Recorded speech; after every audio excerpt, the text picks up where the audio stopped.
let me call your attention to the book of Proverbs. Let's go to Proverbs chapter 27.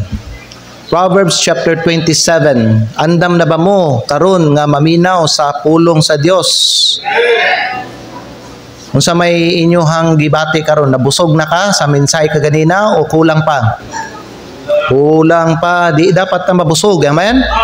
Di ta dapat mabusog. Proverbs chapter number 27. Unya, versikulo 8. Ang pulong sa Dios nagingon din sa tuwa, as a bird that wandereth from her nest, so is a man that wandereth from his place. Magampo kita ang Diyos, magpanalangin karon sa iyahang pulong. Father in heaven, we come to you in the name of your Son, and we would like to thank you, Lord, for your goodness to us. Thank you, Lord, for this another time na imong gihatag sa amuha nga makadungog mi sa imuhang pulong. Lord God, I also thank you, Lord, for your people nga nag-worship karon sa imuha. Panalangin ni Lord kaming tanan na naa dinhi karon sa imong balay tigumanan, and I pray ikaw panalangin sa preaching time ug sa time karon, Lord, nga maminaw mi sa imong pulong. Nagaampo ko Ginoo nga hayagi ang mga hunahuna ug istoryaha ang amuang mga tagsa-tagsa nga kasing-kasing. Gamita kini Ginoo to encourage everyone, and help me, Lord, as I speak and preach your word today.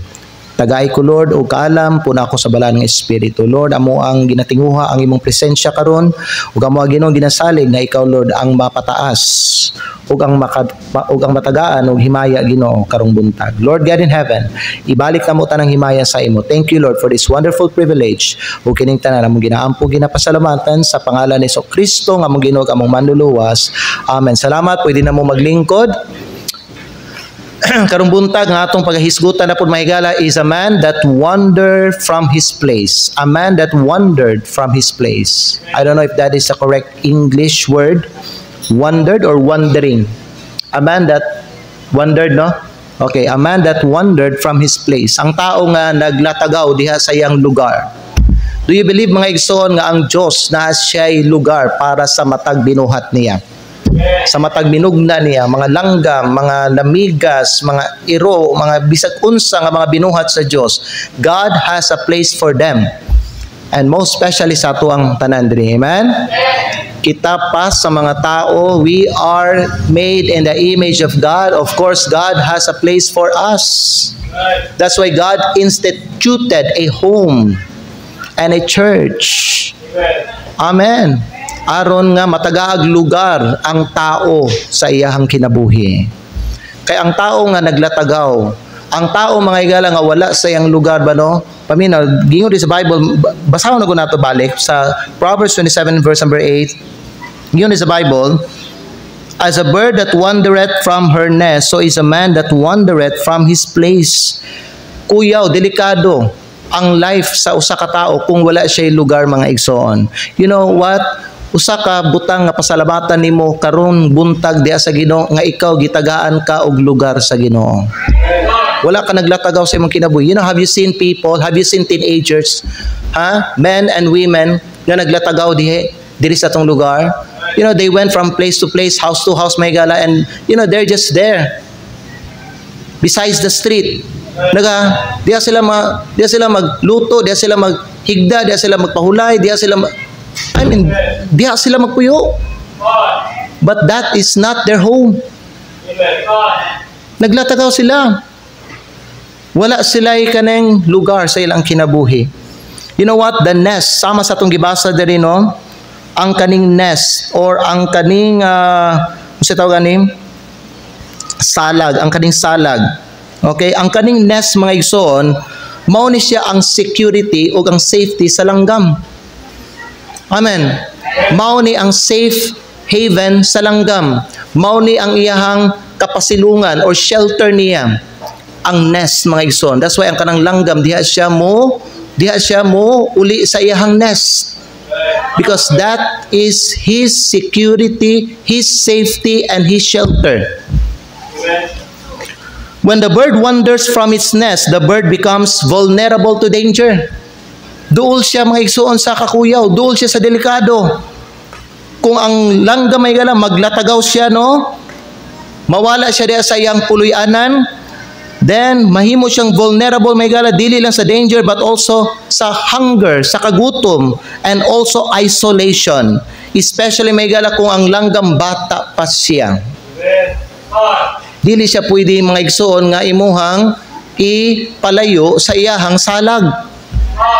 Dili ba ang mga gagmay, ang mga baby bird, may gala, diha na ginabutang sa ilang mama bird, sa ilang salag. Nga naman, mauna ang ilahang security, mauna ang ilahang shelter nila.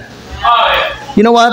Sa ato ang kinabuhi pod, isip mga katawhan sa Diyos. A man who leaves home out of discontent faces insecurity. Nagpasabot nga ang tao nga gikapoy na og puyo diha sa iyahang puloy-anan niya, and he wants to live a, you know what, independent kind or type of life, mga igsoon. Ang tao kuno nga ning layo, ning bulag diha sa puloy-anan o sa lugar nga gihatag sa Ginoo sa iya may gala, naa siya sa dapit sa delikado. Ang iyahang security nawala. Because paminaw, ang kanang puloy-anan nimo, mauna siya ang imuhang security, ang imong seguridad sa kinabuhi. As long as dili ka muhawa diha, mulayas diha, dili ka magrebelde anang balaya na, unya mulayas ka mga igsoon, ikaw safe ka. Pero pag mubiya ang tao, because di na siya kontento, namang mga bano, muhawa sila, kaya di na sila kontento sa ilang gipuyan, gikapoy na sila mga igala, na bored na sila. Then a man who leaves home out of discontent faces danger, hunger, and isolation, sama sa langgam nga nahisalaag diya sa iyang salag. Ultimately, he may regret his decision to leave home. Puhon-puhon kanang tao nga ning hawa diha sa puloy-anan o sa lugar nga gihatag sa Ginoo sa iyang mahigala, magmahay siya sa unahan. So what's the point of this verse? The point here is ayaw mo paglatagaw gikan una sa presensya sa Dios. Amen. The safest place a Christian can be is in the presence of God. Gusto jud ka makadawat og safety sa imuhang life, mga igala, be always in the presence of God. Ayaw mga igsoon og kanang biya, ayaw hawa diha sa presensya sa Dios. Mao na pinakaluwas nga lugar nimo. Don't wander also from your church. Ayaw mo paglatagaw gikan sa iyong simbahan. Higala paminaw, dili aksidente nga gibutang ka sa Ginoo diri sa North Davao Baptist Church. This is a perfect church for you. But although this church is not perfect, but this is a perfect church for you. Every person saved, gitagaan sila og perfect church para, para sa ilaha. Dili aksidente nga naa ka dinhi gipakatawo sa Santo Tomas. Dili aksidente nga dinhi ka gibutang sa Ginoo sa North Davao Baptist Church. Dili aksidente nga ang pastor nga gihatag sa Ginoo sa imuha si Pastor Ban. Dili aksidente nga imong mga nahimo nga igsuon diri, spiritual family sa NDBC, kaning mga kauban nimo diri karon sa simbahan. Ayaw mo paglatagaw. Don't get bored in your church. Don't desire other church. Don't desire other pastor. Don't desire other Christians. Nga imuhang ma-fellowship. It is good to be nga naka-apil ta og fellowship sa Davao Migala, but this is a perfect church for you. Amen. Be proud of your church. Be thankful to God for giving you a place here in Santo Tomas. Ayaw ninyo ipagpalit ang inyong simbahan to other church. Amen ba ta? Ikatulo, don't wander from your family. Ayaw mo paglatagaw gikan sa iyong pamilya. Amen ba? Oo, ayaw mo hawa, ayaw mo layas, ayaw mo biya, ayaw, because home is the safest place a member of the family can be. Ikaw anak, as long as nakadiha sa imuhang pamilya ha, diha sa inyong panimalay, safe man ka.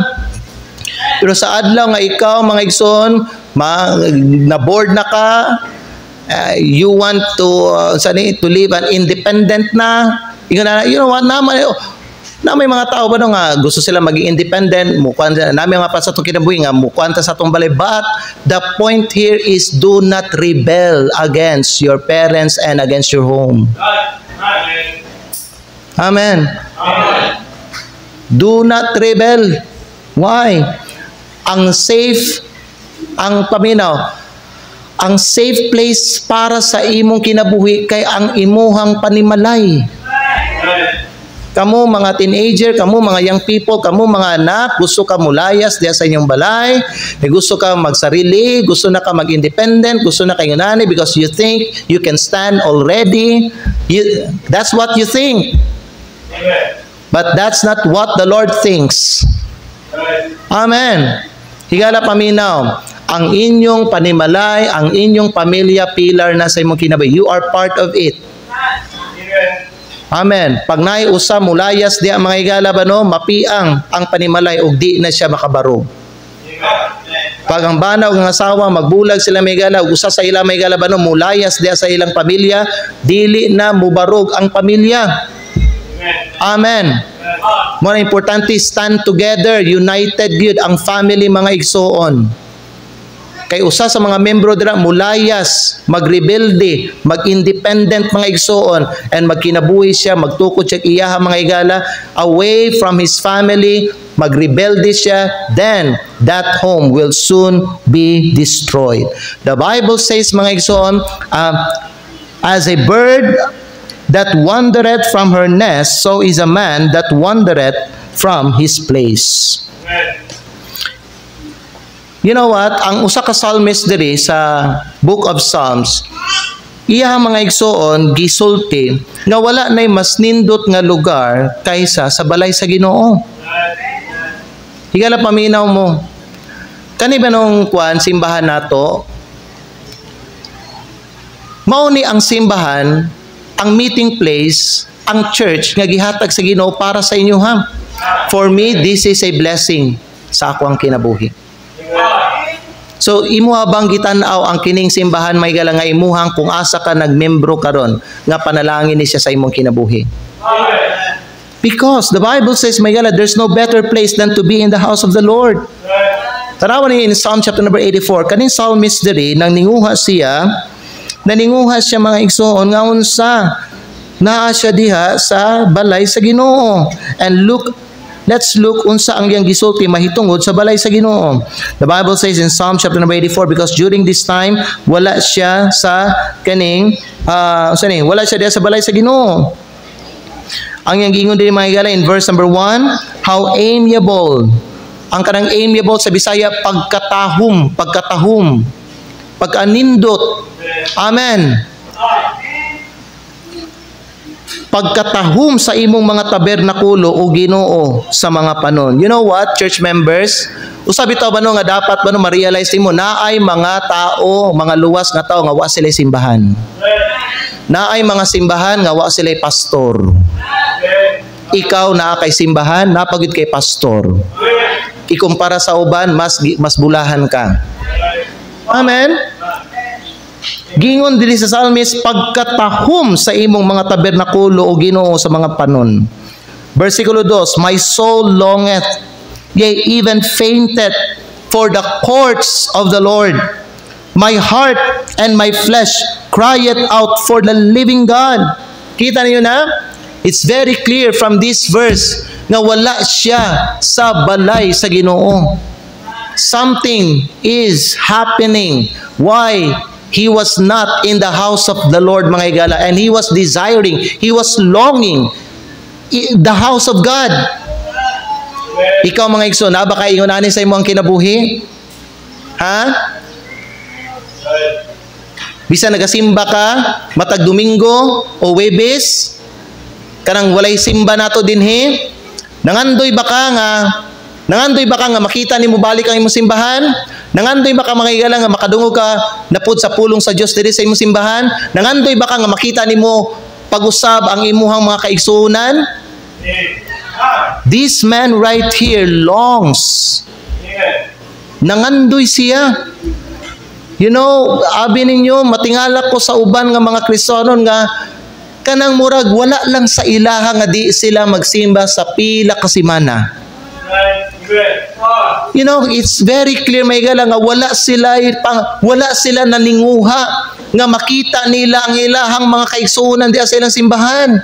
Wala sila naninguha nga maka-fellowship nila ang ilang pastor o ang pamilya sa pastor. Wala sila naninguha nga makita nila ang ilang simbahan. You know, they're just fine. Okay lang sa ila mga higala nga, you know, sa pila ka simana o maabtan pa nagbulan nga dili nila makita ang balay sa Ginoo.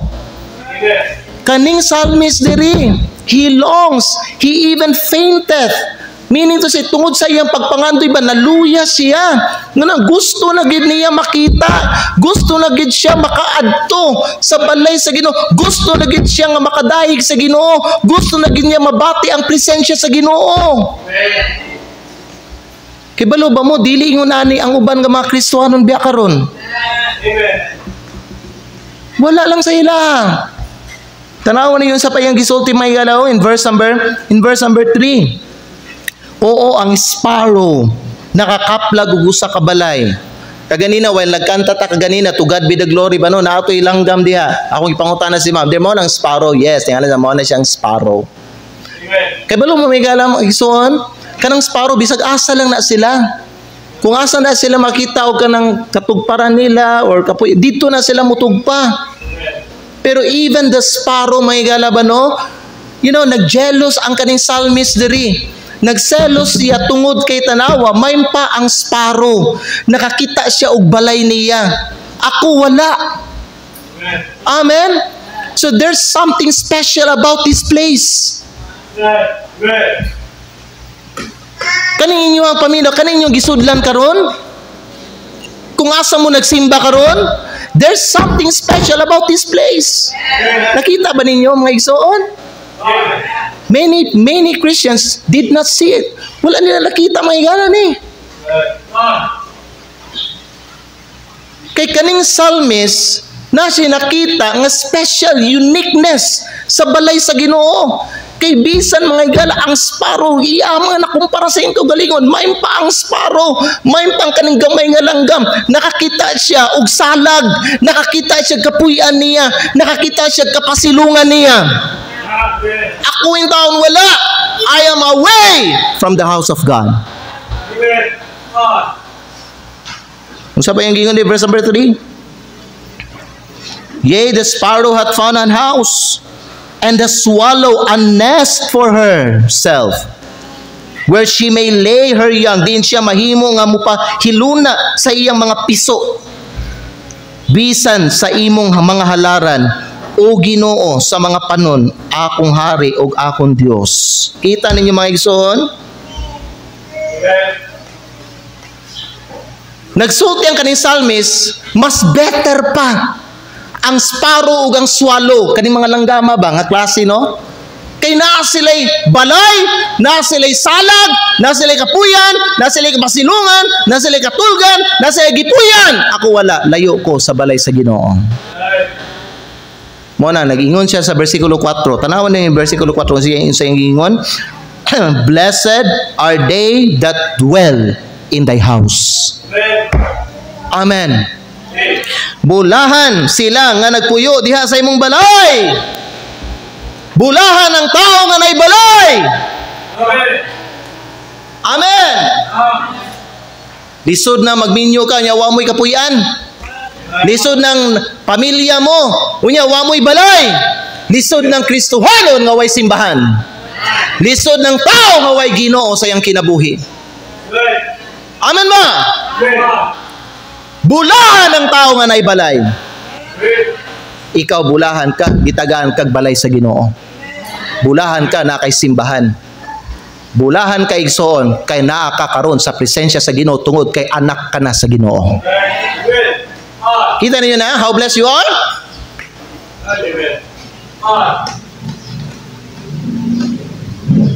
Ang tao nga naglatagaw diya sa iyang lugar, vulnerable siya sa danger.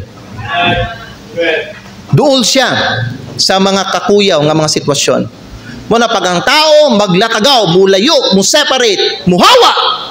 Kami na ikuan na to. Relate nato ni sa tuang kuan na to, sa tuang Christian life. No? Paano tag nga gitagaan sa Ginoo simbahan? Ang Kristohanon, ang membro sa simbahan, nga muhawa sa iyang simbahan, nga maglatagaw sa iyang simbahan, nga di mo simba diya sa iyang simbahan, paminaw. Vulnerable siya sa danger. Vulnerable siya sa mga atake ni Satanas. Naminaw ba ta? Duol ka sa delikado. Mo nagitagaan ta may galaw vivid nga picture image sa pulong sa Dios unsang kinabuhi pag ang tao layo sa iyang balay, layo sa iyang lugar. That's why si Jesus Christ naghatag siya og kaning illustration mahitungod atong anak nga lalaki nga ning layas sa iyang balay. Katong prodigal son. Di ba? Sa Lucas Kapitulo 15, he left his home, he left his father, he left his siblings, he left his family, tungod gusto siya mo separate, maglahi, o gusto siya maging independent. And what happened? What happened? Amen. Ang iyang kinabuhi, miserable. Miserable. Miserable ang kinabuhi mga igsoon basta mo separate ka. Bunga sa imuhang rebellion. Amen. Lahi nang mag-separate na mo kay magminyo na mo. Amen? Of course, dapat mo separate yun diya sa balay sa iyang parents ang kaning kaslon. Because that's biblical. Sa Bible, therefore a man leave his father and his mother and shall be joined unto his wife, and both of them, di ba no? Shall be one flesh. Mo separate yun. Maglahi. Lahi nang mo separate kasi yung balay may gala tungod kay nakay kaning something nga di maayo nga kasing-kasing para sa imuhang papa o sa imong mama o sa imong igsoon. Rebellion na. Amen? Lahi nang kanang na-member mga igsoon nga mo transfer sa iyang membership diri sa iyang simbahan tungod kay nagmupuyo na sila dito sa layo nga lugar. Amen? Okay, na sila dito magpuyo sa Digos or sa Mate or sa Asa pa na. Mo na magpa-transfer sa iyang lahi nang muhawa nga nay mga yunana nga tama nga rason kaysa kanang muhawa ka may to kay nakay kanang rebellion, nakay resentment, bitterness towards sa other member diri or towards sa pastor. Amen? Lahina. Kay kung yunana ang mahimo nga hinungdan mga igsoon paminaw sultian ta mo duol ka sa kakuyaw.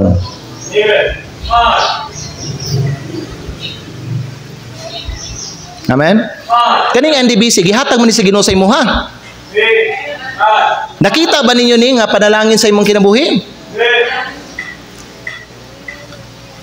Kagabi, pag uli nilang Emerson, na si JM diri. Na JM ron? Na si JM sa kuha. Pagkabot ako gikag-visit, na sila Emerson diri. Kay ihatod man ni Emerson si JM. Na si JM sa kuha. Pastor, dako day imong simbahan dito sa Davao, Pastor, no? Kung simbahan ako sa Davao, ang akong simbahan na diri, wala dito. Ang akong simbahan, North Davao Baptist Church, dili Mount Apo Baptist Church. Amen? Ako siyang kasi be proud to your church. Amen? Be proud to your church. This is your church.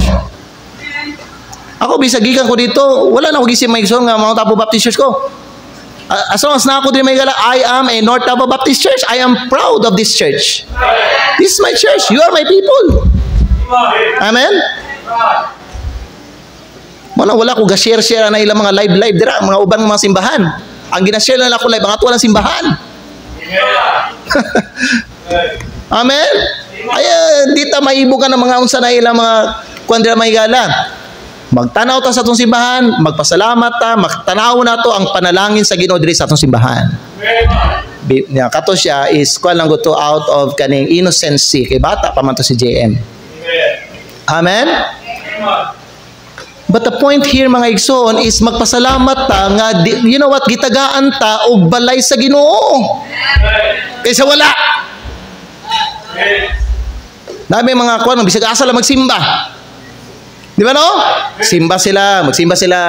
Dira nga baptist, simba po sila dito, hindi na po sila makauyon dito, sa lahi na po. Sulay na po sa simba sa lahi na po, sulay na po sa wala sila'y balay. But thanks be to God, gitagaan ta og permanent place sa Ginoo. Kaya nga naman, dinhi ta mo grow, dinhi ta mo ligon, ma-establish ang atong faith nato, ma-develop ang atong relasyon sa Ginoo. Amen? O, mauna igsoon. Muna kaning psalmist din naninguha siya kaysa katong prodigal son nga ning layas dito sa iyang balay, miserable ang iyang kahimtang. Nauna-una siya nga, makabarog siya, okay siya, kay okay maging siya sa sugo, di ba no? Di ba okay? Nagoy kwarta. Pero wa nagdugay igsoon. Wa nagdugay. Mahurot gyapon na. Kana mga ginakalipayan nato, kana man ang ginakalingawan nato karon. Bisan ang Kristiyanon layo sa iyang simbahan o naghawa siya sa iyang simbahan, kanang ginakalingawan nila karon, mawala gyapon na, mahanaw na.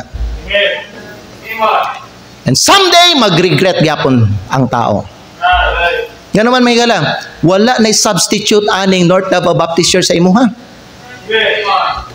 Amen? Sa Diyos, paminaw ha? Daghag mga gwapo nga mga simbahan. Daghag mga gwapo nga mga buildings. Daghag mga simbahan nga daghan kay mga membro mga igala, paminaw. Pero wala nay mas nindot nga simbahan para sa imuha. Mao gyud ni kay mao ni gihatag nga lugar sa Ginoo para sa imuha. Amen ba? Amen. Higala, kung ikaw bitaw na maglatagaw ka sa iyong balay, maduol ka sa delikado. Tagantang mo another example and we will close our service. Tanaw in Genesis chapter number 34. Genesis chapter number 34. Makita nato di kung unsa ka delikado kung ikaw maglatagaw ka diha sa imuhang lugar.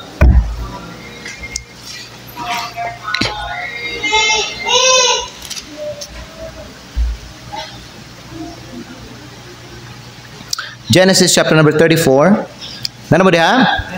Tanaw niyo baliw in verse number 1. Unya verse number 2.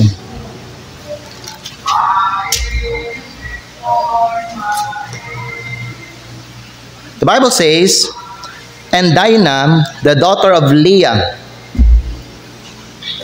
which she bare unto Jacob, tanaw ang sunong mapulong, went out to see the daughters of the land. And when Shechem, the son of Hamor, the Hivite, prince of the country, saw her, he took her and lay with her and defiled her. Tanaw ko ni palihog, nakasabot ba mo sa inyong nadunggan dinhi? Ha? Basahon ako mga igsoon balik. Og si Dinah ang babaeng anak ni Leah nga iyang gianak ngadto ni Jacob. Migawas aron pagtan-aw sa mga babaeng anak sa yuta.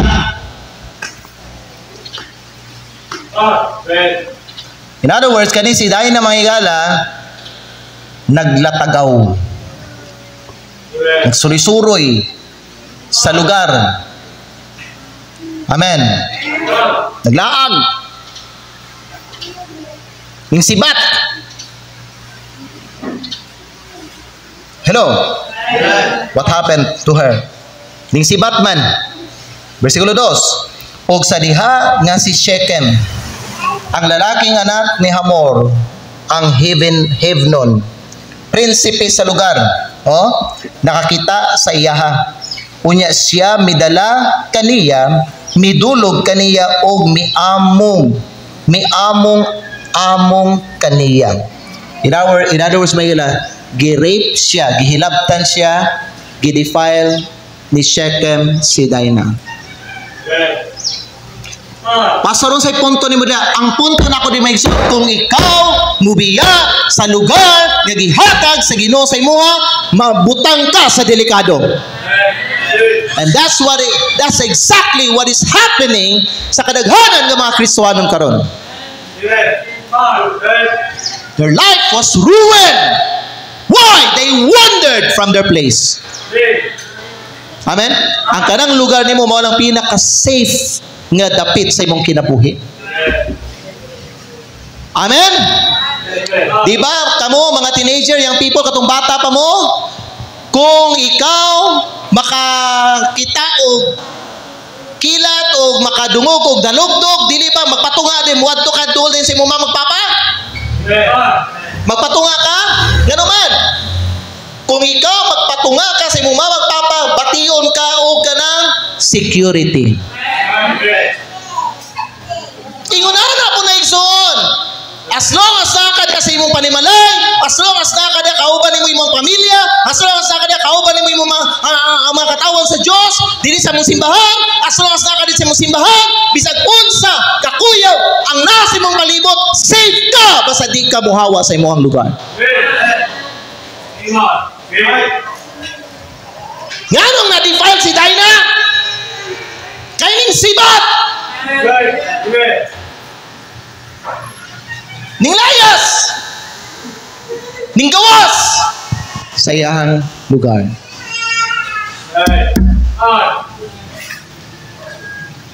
Ang langgam nga nasalaag sa iyang salag, sama siya sa tao nga nasalaag sa iyang lugar.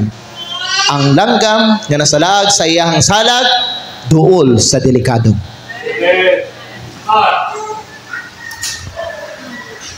Na kayo mga Kristohanong karamigala, dool sila sa delikado.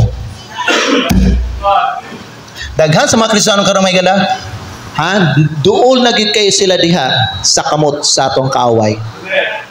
Imagine pila na sila kasi mana wala sa ilahang simbahan. Bisag usa kasi mana ang Kristiyano dili magsimba igsoon, dool siya, vulnerable siya sa attack ni Satan. Muna kutob sa naay panagtigom sa mga Kristohanon, we are expected to be here. Aron safe ta. Muna nga wag i-allow sa Dios nga sa tibok semana walay adlaw nga mag-adto ta sa balay niya ug magtapok ta. Kay sa panahon nga kita magtapok, mas stronger ta.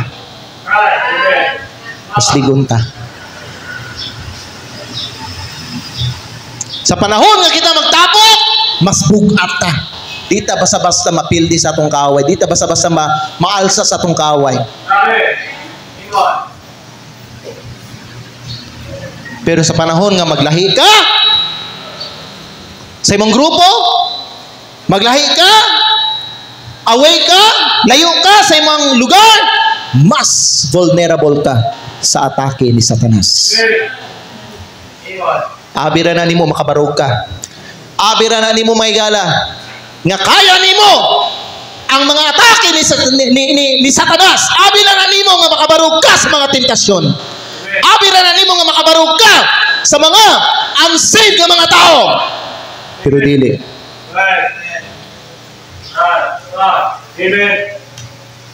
Muna nga wagi ayo ning mag-rebuild dita. Amen. Sama na sa akong kayo sa inyo, walay hingpit nga lugar, walay hingpit nga puluyanan, walay hingpit nga panimalay, walay hingpit nga pamilya, walay hingpit nga simbahan, walay hingpit bisag asa, pero sultihan ta mo ang lugar nga gihatag sa Ginoo sa imo mo nay hingpit nga lugar para sa imuha. Kung mubalin kang lahing nga lugar, mubalin kang lahing balay, dito ka magpwede sa lahing balay, kung mubalin kang lahing simbahan, dito ka magsimba sa lahing simbahan, may gala, Panginoon, dili ka maligon. Vulnerable ka sa mga attacks ni Satan. Why? That is not your place. That is not your home. Amen. Bisan na ka dito mga igalang nga balay, bisan na ka dito nga simbahan, weak ka, huyang ka. Why? Dili to imuhang pamilya eh. Mas stronger ang tao pag naa siya kauban niya ang iyahang mga magpapa ug ang iyang mga igsoon. Nasabtan ninyo ang pulong sa Diyos. A man that wandered from his place. Magbasa ta balik and then mag-close na ta. Pwede mo ta na igsoon? Sa imo ha, before ta magbasa. Kumusta ka karon spiritually? Is there a thought in your heart right now nga ikaw mo bulag ka sa imong pamilya, mubulag ka diha sa imong simbahan, mubulag ka sa mga katawhan sa Dios, o ikaw magsarili ka? If you try that, naa ka sa delikado na kahimtang karon sa imong kinabuhi. Amen? Usbang imong hunahuna, usbang imong mindset, balik, go back to your place and stay there. Because mao na ang safety, mao na mga igala ang lugar para sa imo. O kung as long as naka diya, safe ka, protektado ka sa Ginoo. Amen. Kanang lugar gihatag sa Ginoo sa imo dili na perfect, kanay mo magpapa di na perfect, kanay mo igsoon di na perfect, but God wants you to stay there no matter what conflicts ang imong atubangon diha sa inyong balay. Ayaw layas. Amen. Church members, paminaw mo. Ang simbahan nga gihatag sa Ginoo sa inyo dili ni perfect. Pero mao ni ang perfect nga simbahan para sa imuha. Ang mga membro dili perfect. Ang imong pastor dili perfect. What conflicts ang imuhang maatubang dinhi sa imong simbahan, God wants you to stay in your place. Do not leave this place. Kay mao ni ang safe na lugar para sa imuha. Na mga uban, pag di na nila mauyunan ang simbahan, board na sila ng simbahan, wala sila ganahan sa mga membro dira, di na sila ganahan sa pastor da, magtanaw-tanaw sila og lahi nga simbahan. Asa man ta malhin ani, asa ta mo try og simba diri be. Kanang kuan ba? Nang kuan pud sa ato, pariha pud diri sa atong dating nga gisimbahan ba. Sultihan na mo igala. Bisag asa ka pa nga simbahan, pagka na nga simbahan, dili na para sa imuha, dili ka mugroan ang simbahan. Timani ninyo ang pagtulunan nga nadunggan niyo karong buntag. Kung asa ka gibutang sa Ginoo, diha lang gyud ma-establish ang imuhang faith nimo. Amen. Except kung dito na ka mupuyo sa layo kay nga lugar, sa Manila, sa Visayas, sa Pluto, sa Mars, sa Saturn. Kung naisimbahan niyo dito ka, balhin ka dito. Alam, mubiyahe pa ka gikag Saturn padulong diri. Pero kung ang imong lugar may gala doon lang, Panabo, Tagum, Kapalong, Davao, mabiyahe raman mo na. Ayo ikambyo ang imong simbahan. This is your perfect place. Amen. Amen. May kambyo man nimo, mao man gihatag nga lugar sa Ginoo para sa imo. Mas secure ka diri. Mas safe ka diri. Mao ni haven nimo. Amen ba? Amen. Duka to mga ulip yung atong mga mata.